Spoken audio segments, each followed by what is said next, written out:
টেনিসে অপ্রতিরোধ্য এক তারকার নাম নোভাক জকোভিচ। দীর্ঘ ক্যারিয়ারে অর্জনের ঝুলি পরিপূর্ণ থাকলেও আক্ষেপ ছিল একটি অলিম্পিক গোল্ডের। ১৬ বছরের অপেক্ষার অবসান ঘটিয়ে মুখে স্বর্ণের হাসি ফুটল এই সার্বিয়ান তারকার। প্যারিস অলিম্পিকে দেশের হয়ে প্রথমবারের মতো গোল্ড জয় করলেন জকো। ম্যাচ শেষে দীর্ঘ সময় করলেন উদযাপন। দর্শকদের করতালিতে জকোভিচের চোখে মুখে তখন গৌরবের দীপ্ত আভা।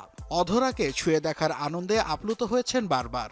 পদক গ্রহণের সময়টুকু রোমন্থন করে সংবাদ সম্মেলনে জকোভিচ জানালেন নিজের অনুভূতির কথা। হৃদয়ে গেঁথে রাখার মতো একটি দিন। সার্বিয়ার জাতীয় পতাকা উঠছিল, গোল্ড মেডেল গলায় ঝুলিয়ে জাতীয় সঙ্গীত গাইছিলাম। পেশাদার খেলোয়াড়ি জীবনে এর চেয়ে ভালো অনুভূতি আর হতে পারে না। আমি আকাশে উঠছি। 24টি গ্র্যান্ড স্ল্যাম জয়ের পাশাপাশি 7বার জেতেন ATP tour. Davis Cup, Hopman Cup সহ কত শত অর্জনে শোকেস করেছেন পরিপূর্ণ। তবে অলিম্পিকের এই স্বর্ণ পদককে সব অর্জনের চেয়ে আলাদা বলছেন এই সার্বিয়ান। এটিই সবচেয়ে স্পেশাল।